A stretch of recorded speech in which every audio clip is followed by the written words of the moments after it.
الحمد لله حمدا كثيرا كما أمر ونشهد أن لا إله إلا الله وحده لا شريك له في الخلق والأمر ونشهد أن سيدنا وسندنا محمدا عبده ورسوله المبعوث إلى الأسود والأحمر لتتميم مكارم الأخلاق لا يخلق نبي ولا رسول بعده ولا أمة بعد أمتي ولا شريعة بعد شريعتي ولا كتاب بعد كتابي وصلى الله تعالى عليه وعلى آله وأصحابه الذين هم خلاصة العرب الذين هم مفاتيح الرحمة ومصابيح الغرر أعوذ بالله السميع العليم من الشيطان الرجيم بسم الله الرحمن الرحيم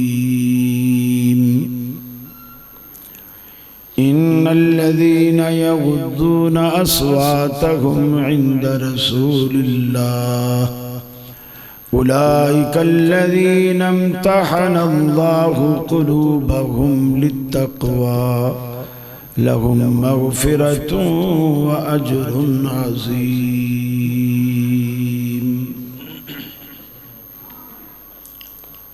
تھوڑا سا آواز کھول دو تھوڑا سا.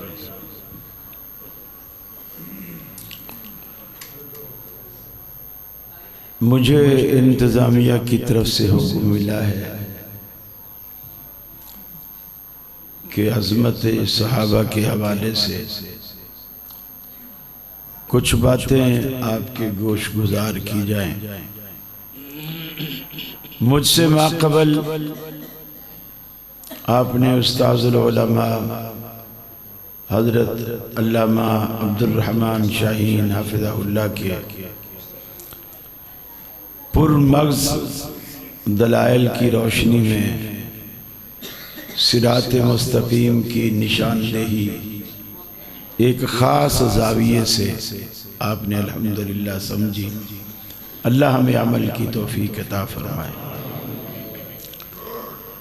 میں کہہ رہا تھا کہ نعت ابھی نہ سنواؤ، لیکن پھر بھی سنوا دی گئی.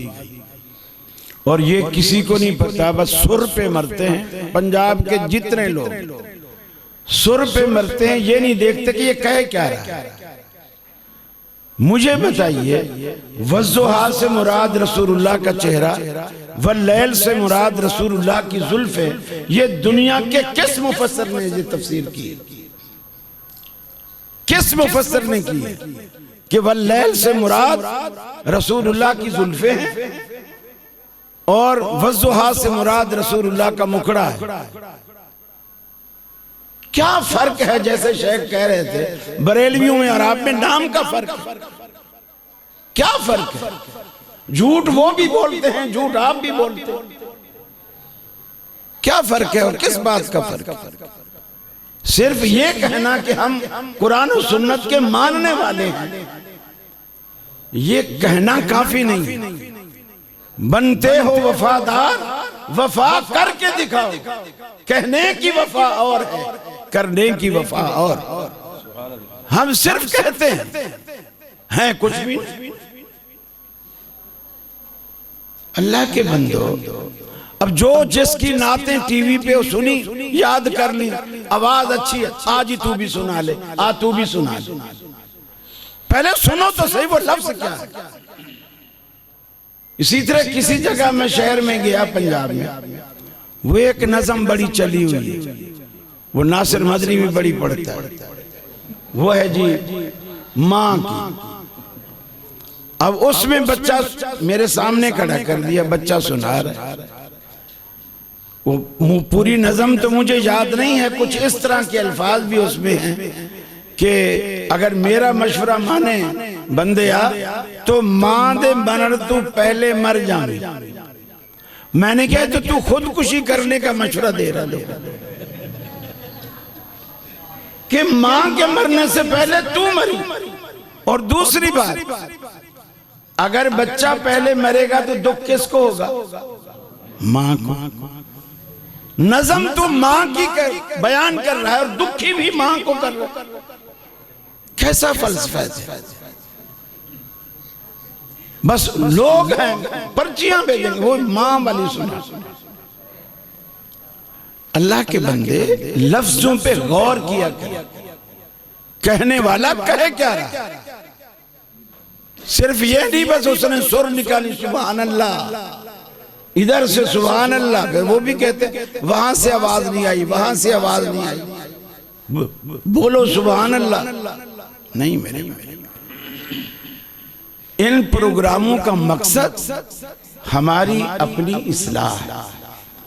اگر وہ اصلاح نہیں ہوتی تو کوئی فائدہ نہیں، کوئی فائدہ نہیں۔ رسول اکرم صلی اللہ علیہ وسلم کے جو جانثار صحابہ کرام تھے، بلکہ یہ کہنا بے جان نہ ہوگا، قرآن مجید نے بھی کہا یہ ایسی ہستیاں تھیں حبب الیکم الایمان، اللہ تعالیٰ نے صحابہ کرام کے دلوں میں ایمان کا بوٹا خود لگایا۔ گویا دنیا آج ایمان کی تلاش میں ماری ماری پھرتی ہے، اور اس دور میں ایمان صحابہ کی تلاش میں اللہ نے بوٹا لگایا ان کے دل۔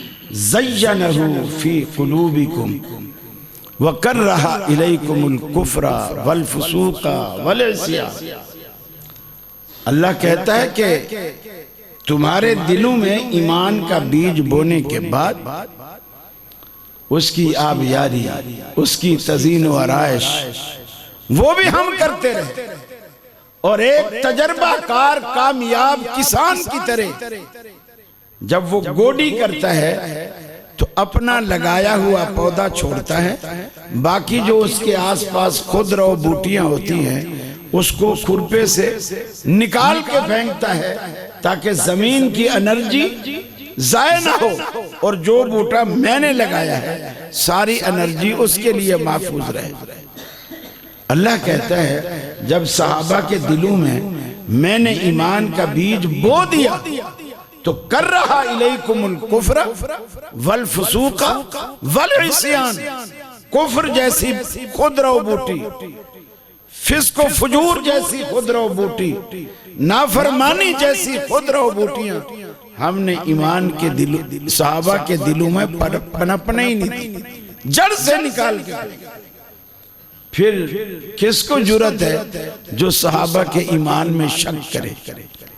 اللہ تو کہتا ہے ہم نے ایسی چیزیں ایمان کے ساتھ صحابہ کے دلوں میں پنپنے ہی نہیں۔ پھر دنیا چلاتی رہے، شور مچاتی رہے، جب اللہ یہ کہہ دے رضی اللہ عنہ ورضوا عنہ، یہ مجھ سے راضی ہے اور میں ان سے راضی ہوں، تو پھر قاضی کیا کرے گا؟ جنت دینے والا راضی، جنت میں جانے والا راضی، تو شیطان کو کڑتا بھی رہے تو اسے کیا حاصل؟ کڑتا رہے۔ اللہ نے تو فیصلہ کر دیا کہ اولئک ھم الراشدون، یہ رشد و ہدایت والے۔ اور اب آپ دیکھیے سوچنے کا انداز لوگوں کا کتنا گدا، ایک ہی فارمولا، اس پر ایک صحابی پورا اترتا ہے تو آسمان پہ اٹھا لیتے ہیں، تھوڑا سا یار یا تو اس کو بند کرو یا تھوڑا چلاؤ، فائدہ تو ہو نا۔ یا بوڑھے یہاں نہ بٹھاؤ، جوان بیٹھ جائیں اگر سردی لگتی ہے۔ تو رسول اکرم صلی اللہ علیہ وسلم نے ہجرت والی رات اپنے پیارے علی سے کہا کہ اے علی، یہ میں جا رہا ہوں، یہ امانتیں ہیں، یہ تم رکھ لو، اور میرے بعد میں جا رہا ہوں، جن جن کی امانتیں ہیں ان کو امانتیں دے کر آپ بھی واپس مدینے چلے آنا۔ اب اس میں کوئی شک نہیں، یہ بھی ایک خطرے کی بات تھی، اس لیے کہ دشمن نبی کے تھے اور نبی کو نعوذ باللہ قتل کرنا چاہتے تھے، اور اس بستر پر علی کو سلا دیا جائے، بات تو خطرے کی ہے۔ لیکن کہتے ہیں کہ جب حضرت علی سو گئے، کہتے ہیں کہ کتنی بڑی فضیلت ہے کہ نبی کے بستر پر علی ساری رات سویا۔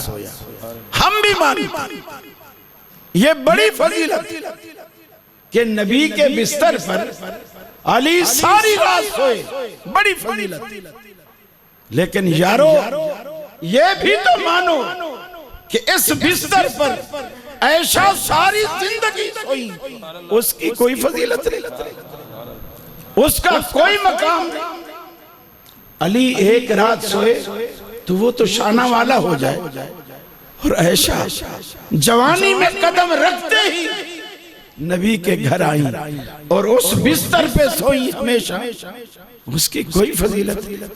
پھر عائشہ کا بوڑھا علی تو بستر پر سوئے اور اس کی شان ہو جائے، اور عائشہ کا بوڑھا بستر والے کو کندھے پر اٹھا کر غار کی طرف چلے اور چڑھے، اس کی کوئی فضیلت نہیں۔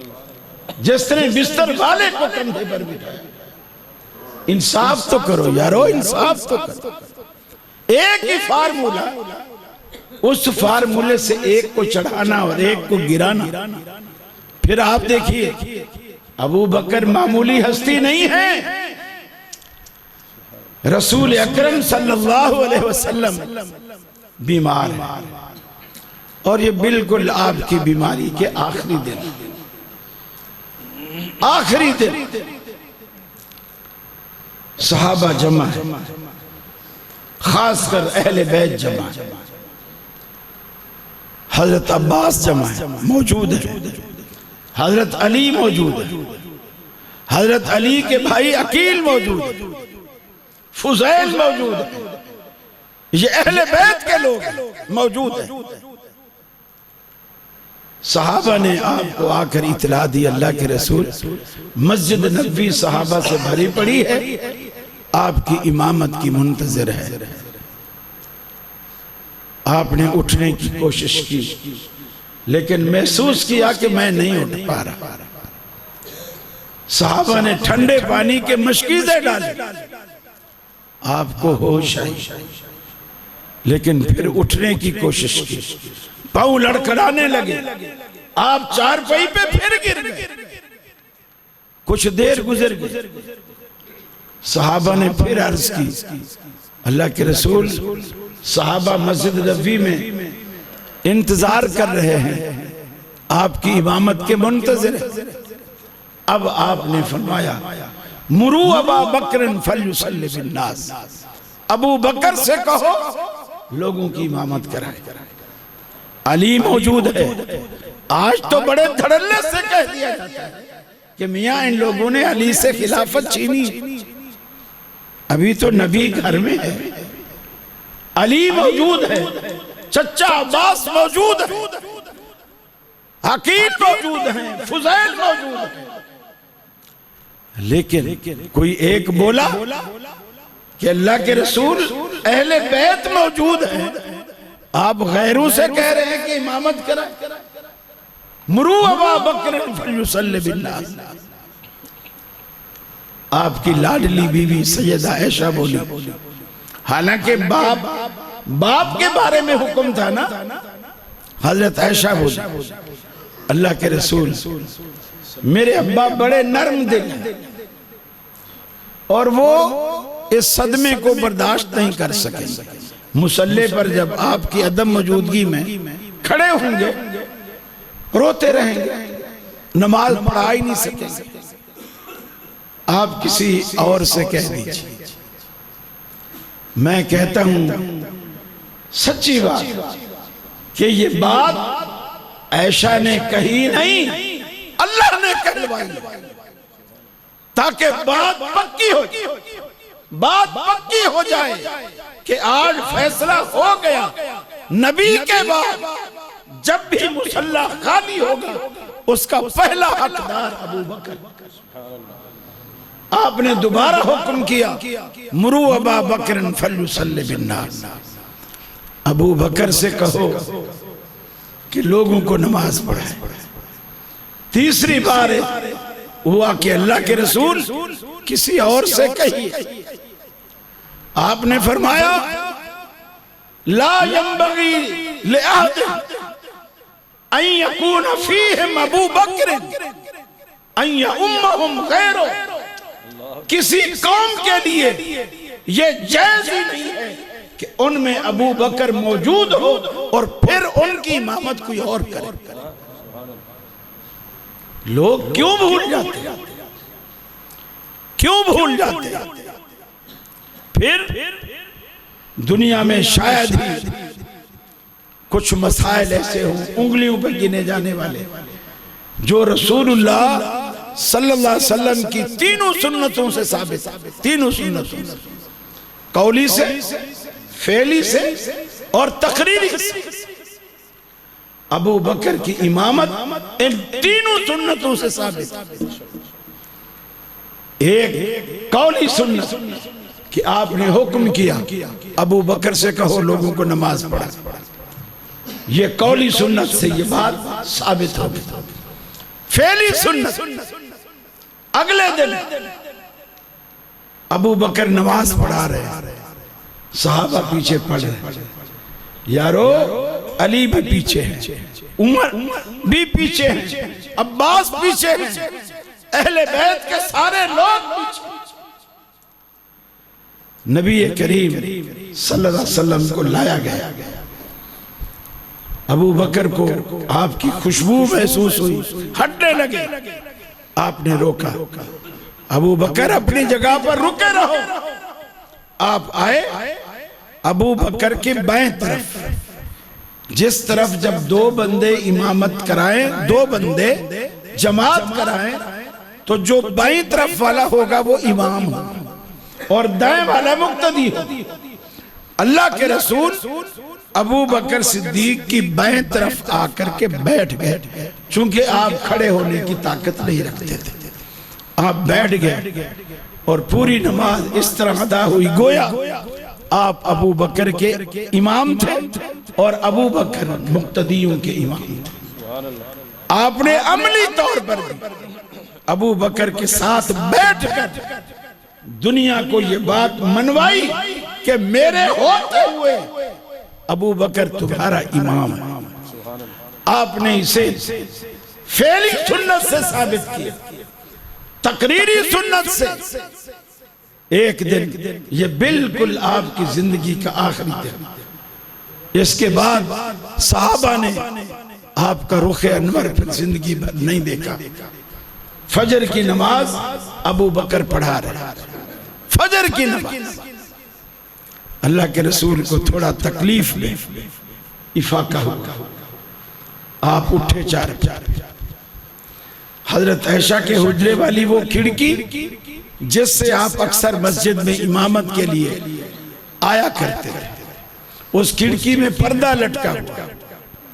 ابو بکر نماز پڑھا رہے، صحابہ پیچھے پڑھ رہے. رسول اللہ نے پردہ ہٹایا، دیکھا، چہرے پہ مسکراہٹ لائے، پھر پردہ گرایا، پھر واپس چلے گئے. پھر یہ پردہ رسول اللہ نے ساری زندگی پھر کبھی نہیں اٹھایا. آپ نے جو یہ دیکھا اور مسکرائے کہ میں جس امام کے پیچھے اپنی امت کو چھوڑ کے جا رہا ہوں میری امت میرے کہنے کے بالکل مطابق اسی امام کے پیچھے اس کی اقتداء میں کھڑی نماز ادا کر رہی ہے۔ گویا اس خاموشی سے، تقریری سنت سے بھی ابو بکر کی امامت کو اللہ کے رسول صلی اللہ علیہ وسلم نے ثابت کیا۔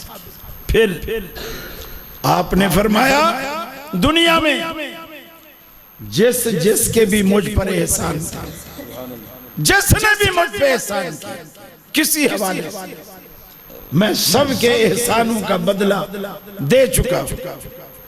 ابو بکر واحد شخص ہے جس کے مجھ پر اتنے احسانات ہیں کہ میں اس کے احسانوں کا بدلہ نہیں دے سکا، روز آخرت اللہ ہی سے اس کے احسانوں کا بدلہ دے گا۔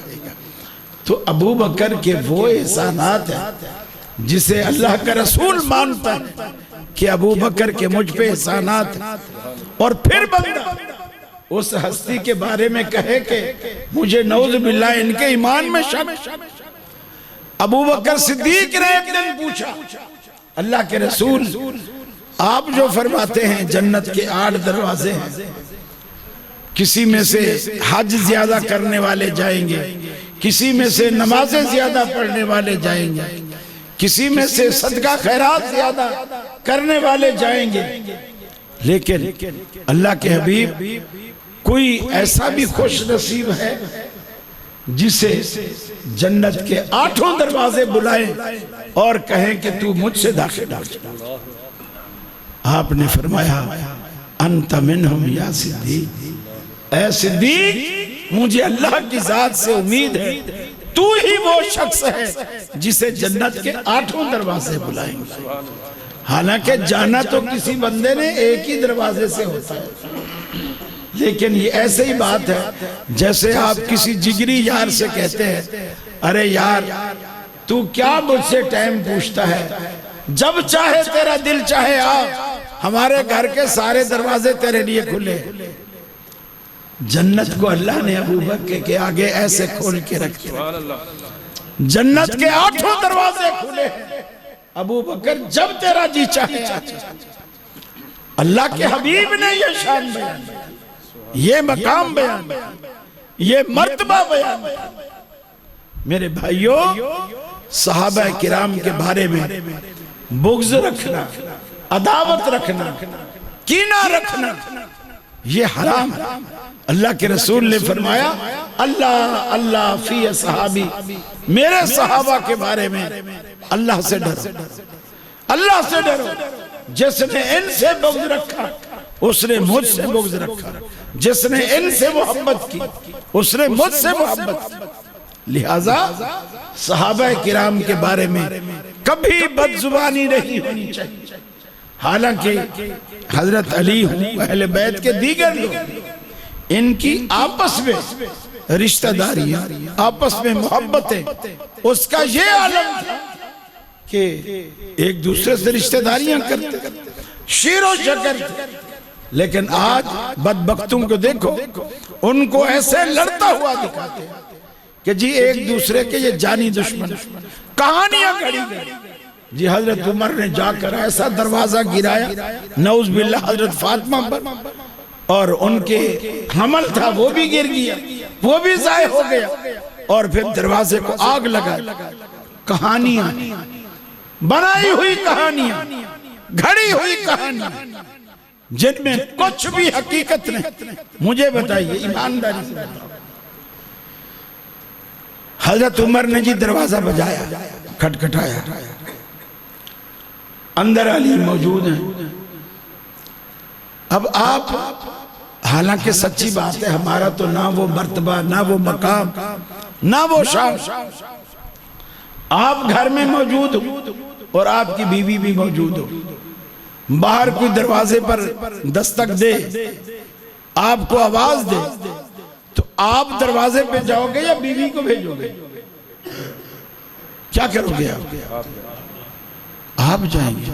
جب حضرت علی موجود ہے تو انہوں نے فاطمہ کو کیوں بھیجا؟ جب آواز لگانے والا بھی علی کو آواز لگا، علی باہر آ، وہ فاطمہ کو بھیج رہے، نعوذ باللہ۔ شیر خدا آواز سن کر بیوی کو آگے کر رہا ہے، یہ تم توہین کر رہے ہو یا عزت کر رہے ہو؟ میرے بھائی یہ کہانیاں، یہ قصے ہیں، حقیقتیں کچھ نہیں، کہانیاں بنائی گئی کہ جی ابو بکر صدیق کے پاس حضرت فاطمہ آئیں، ٹھیک ہے آئیں،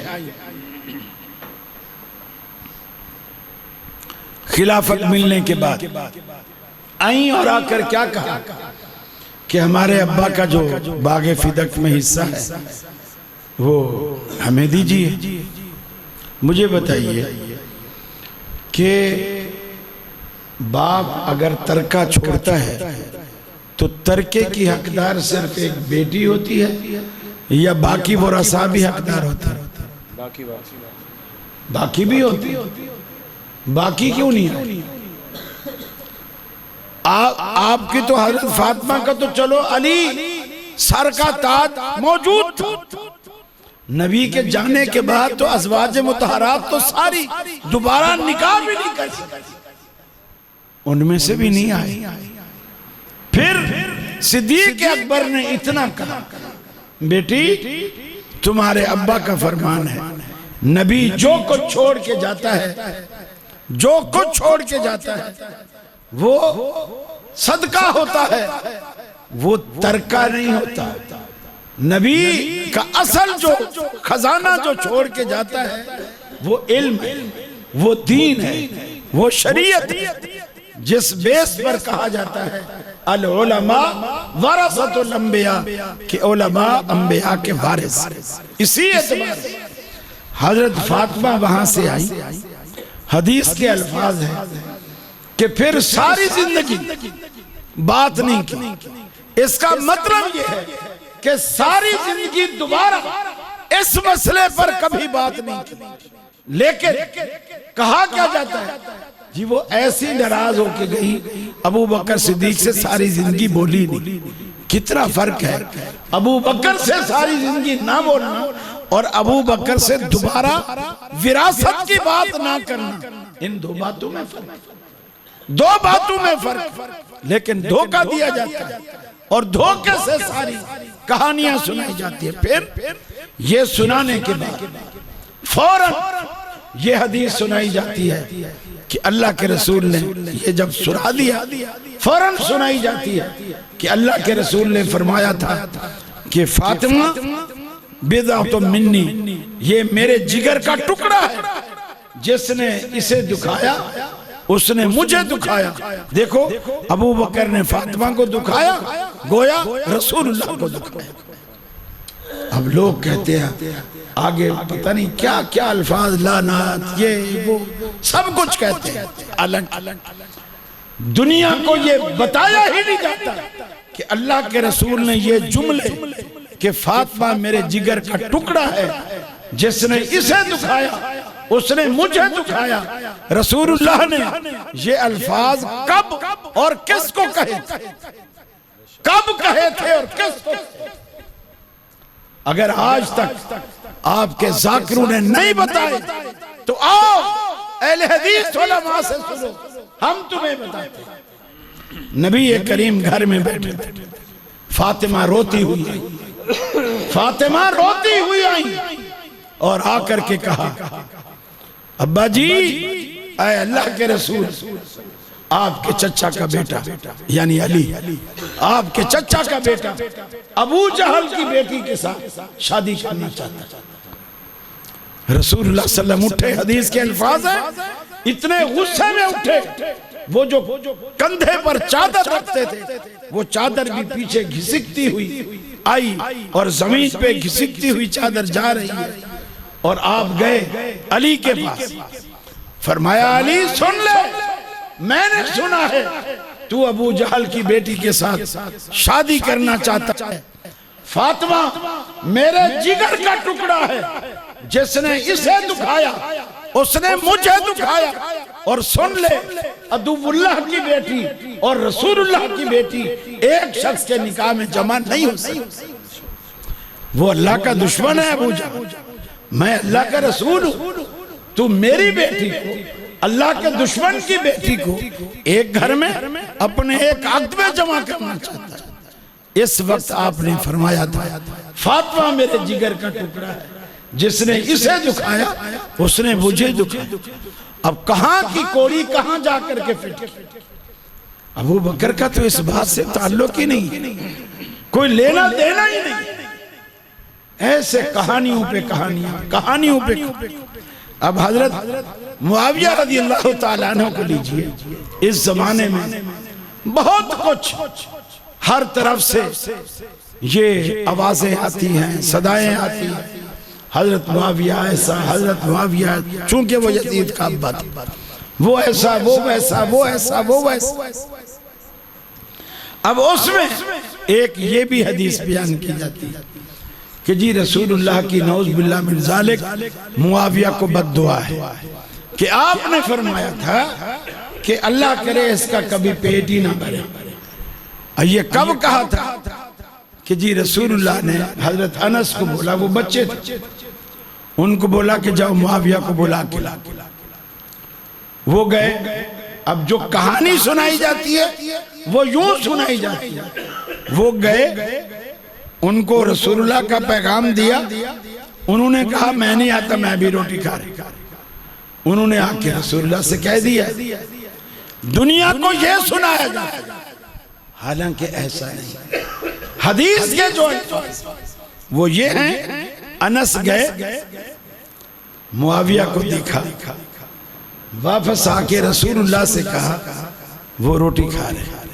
ان دو باتوں میں فرق ہے، فرق ہے، فرق کیا ہے؟ یہ ایسا جیسے باہر فرض کر لیجئے کہ میرے والدہ کھڑے گلی میں، ان کو پتہ نہیں کہ اندر درس ہو رہا اور میں دے رہا، اس نے کسی بچے کو جا بولا کہ اندر قاری خلیل ہوگا، اس کو بولو تمہارا ابا بلا رہا۔ بچہ آیا، دروازے سے اس نے مجھے دیکھا، میں تقریر کر رہا ہوں، وہ وہیں سے واپس پلٹا، میرے ابا کو بولا کہ وہ تقریر کرے۔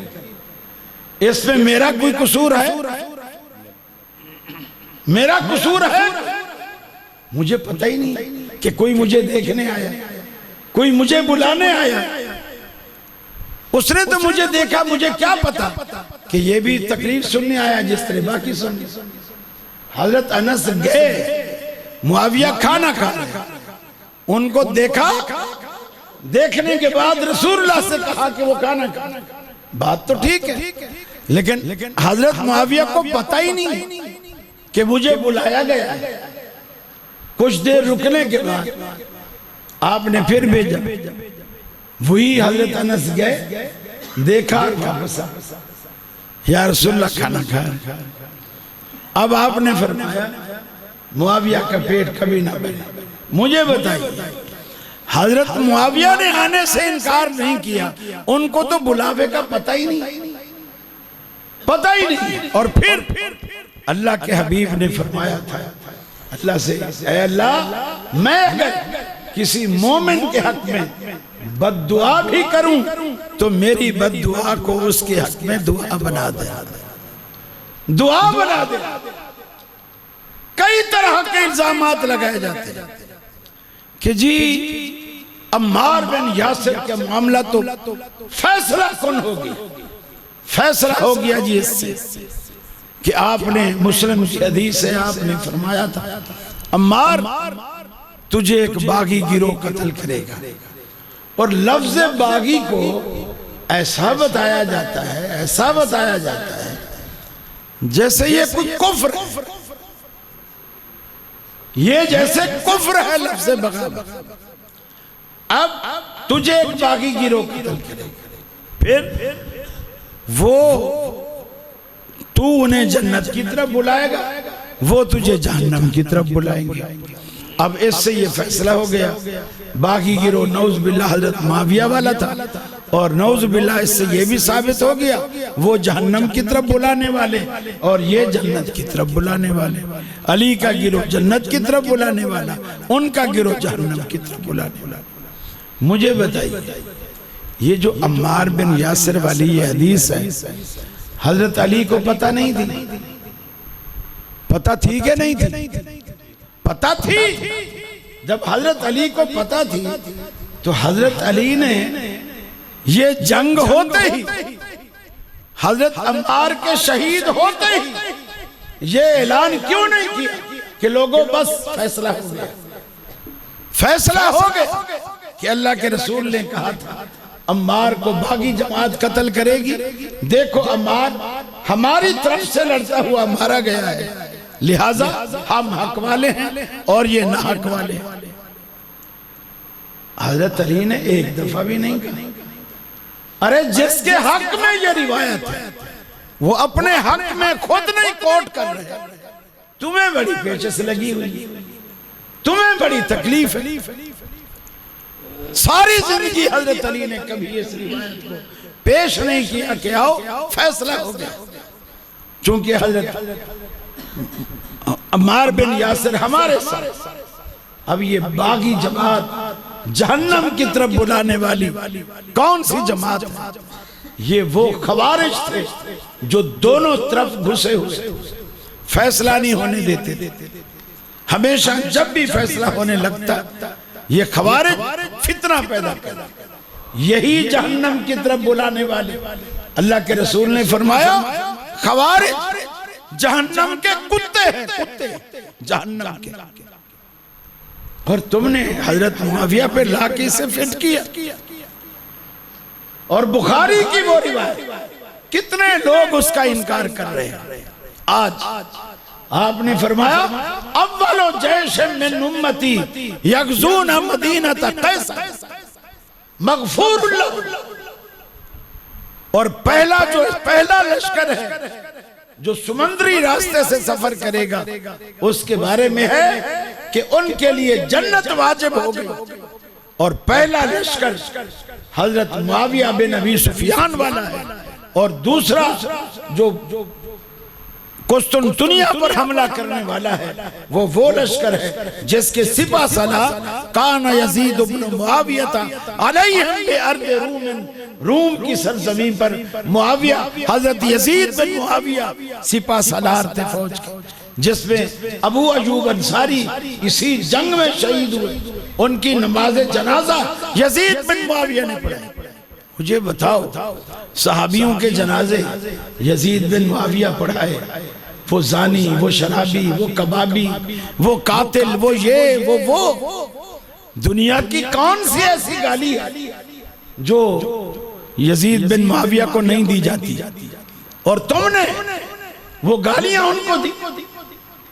میرے بھائی تھوڑے عقل کے ہوش کے ناخن لو اور غور کرو، اللہ کے حبیب نے کیا کہا، ہمیں کیا محبت کسی سے، لیکن اللہ کا رسول اگر کسی کی گواہی دیتا ہے تو ہمارا ایمان کہتا ہے کہ ہم بھی اس کی گواہی دیں، ورنہ ہمارے اندر ایمان ہی نہیں۔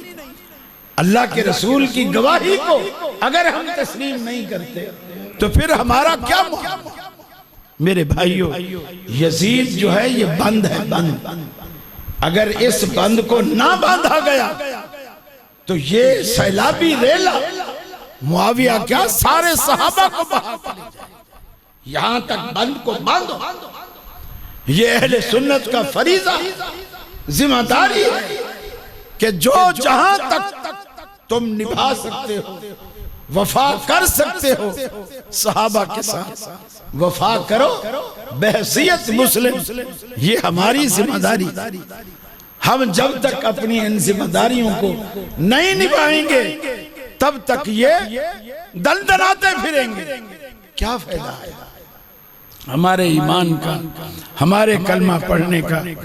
اللہ قرآن میں کہتا ہے ان الذین یغضون اصواتهم عند رسول اللہ، یہ لوگ جو اللہ کے رسول کے سامنے اپنی آوازوں کو پست کرنے والے، ان کی آوازیں نہیں نکلتی تھی نبی کے احترام میں۔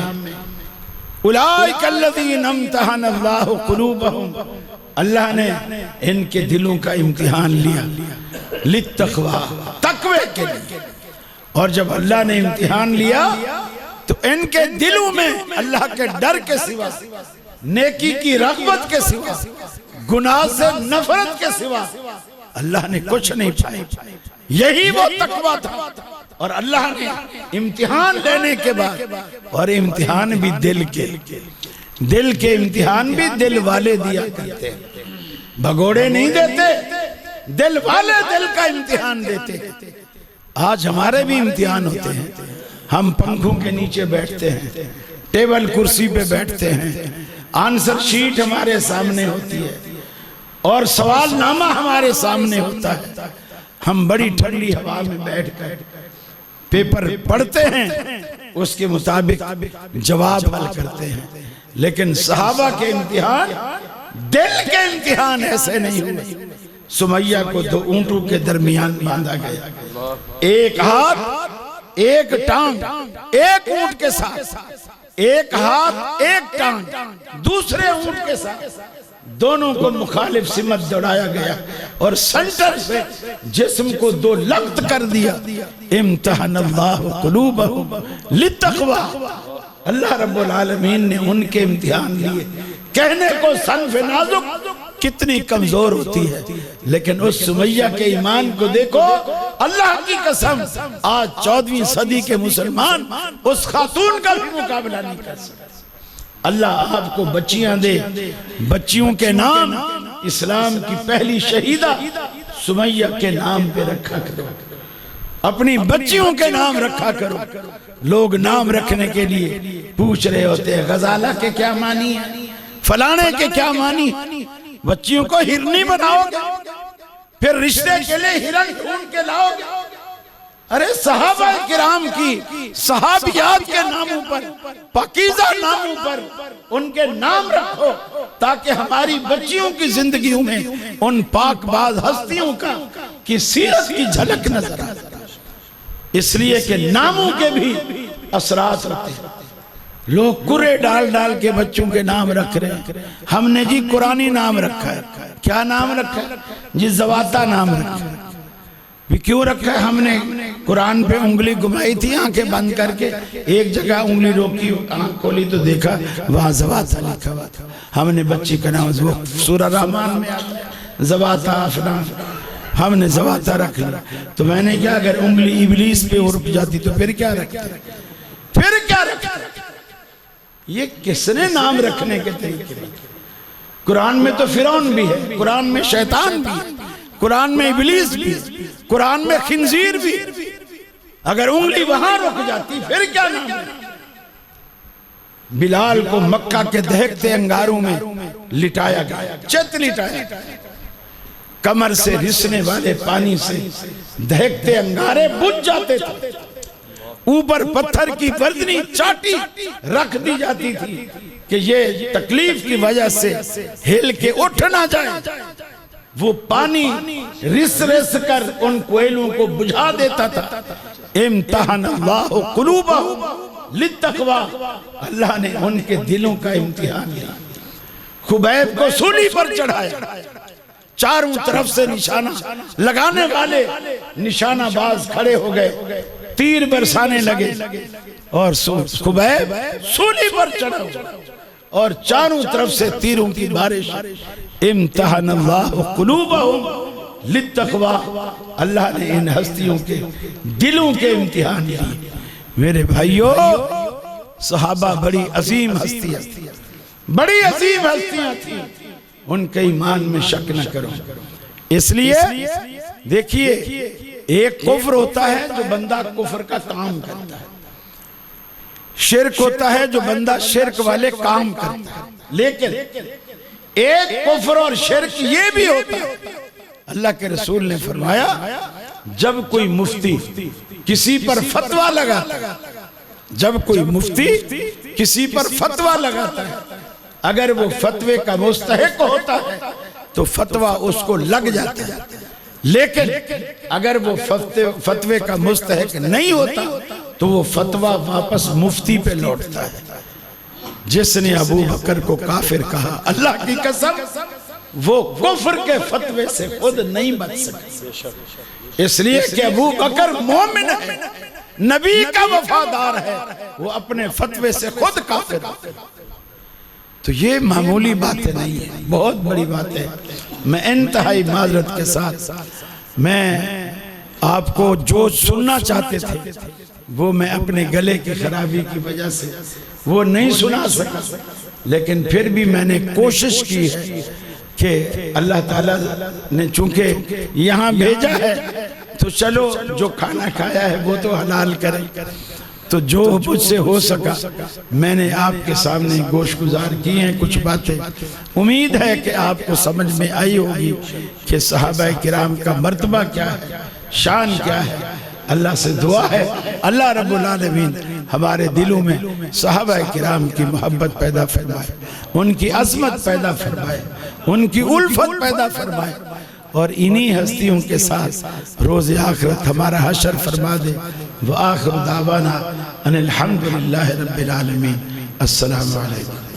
غیر جلال وجهك وعظیم سلطانك اللهم رحمتك نرجو فلا تكلنا إلى أنفسنا طرفة عين وأصلح لنا شأننا كله لا إله إلا أنت اللهم أعز الإسلام والمسلمين اللهم انصر الإسلام والمسلمين اللهم دمر جميع أعداء الدين اللهم شتت شملهم وأنزل بهم بأسك الذي لا ترده عن القوم المجرمين ربنا آتنا في الدنيا حسنة وفي الآخرة حسنة وقنا عذاب النار ربنا لا تزغ قلوبنا بعد إذ هديتنا وهب لنا من لدنك رحمة إنك أنت الوهاب اللهم اكفنا بحلالك عن حرامك وأغننا بفضلك عمن سواك اللهم قنعنا بما رزقتنا وبارك لنا فيما أعطيتنا اللهم اشفنا واشف مرضانا مرضى المسلمين أذهب الباس رب الناس وأنت الشافي لا شفاء إلا شفاء شفاء لا يغادر سقما۔ یا اللہ جتنے علماء کرام آج کے اس پروگرام میں تشریف لائے ہیں اللہ ان کی تشریف حاضری کو قبول و منظور فرما، جتنے احباب سننے کے لیے تشریف لائے ہیں اللہ ان کا سننا قبول و منظور فرما۔ یا اللہ ہم سب کو سنے ہوئے پر عمل کرنے کی توفیق عطا فرما۔ اللہ اپنے اس گھر کو قیامت تک آباد و شاد رکھنا، اللہ جو اسے آباد و شاد رکھتے ہیں تو ان کے گھروں کو آباد و شاد رکھنا۔ اللہ اپنی رحمت اور مہربانی سے جن دوستوں اور ساتھیوں نے آج کے اس پروگرام کو منعقد کیا ہے اس کے لیے محنت کی ہے، کوشش کی ہے، اپنے مال و زر کو خرچ کیا اور اپنا ٹائم اور وقت نکالا، اللہ ان سب کی محنتوں کو، کوششوں کو، کاوشوں کو قبول و منظور فرما۔ اللہ اپنی رحمت اور مہربانی سے اسلام کو سربلندی عطا فرما، دین اسلام کا بول بالا فرما، مسلمانوں کی عزت فرما، اللہ مسلمان ممالک کی حفاظت فرما، عالم اسلام کی حفاظت فرما۔ یا اللہ دشمنان اسلام کو نیست و نابود فرما، اللہ اپنی توحید کو غالب فرما دے، اپنے نبی کی سنت کو غالب فرما دے، شرک کو، بدعات کو، خرافات کو یا اللہ ہماری پوری کی پوری عملی زندگی سے نکال دے۔ اللہ ہم سب کو صحیح انداز میں دین سمجھنے والا اور عمل کرنے والا بنا دے۔ ربنا تقبل منا انك انت السميع العليم وتب علينا انك انت التواب الرحيم وصلى الله تعالى على خير خلقه محمد وآله واصحابه اجمعين برحمتك يا ارحم الراحمين آمين الى الحق آمين۔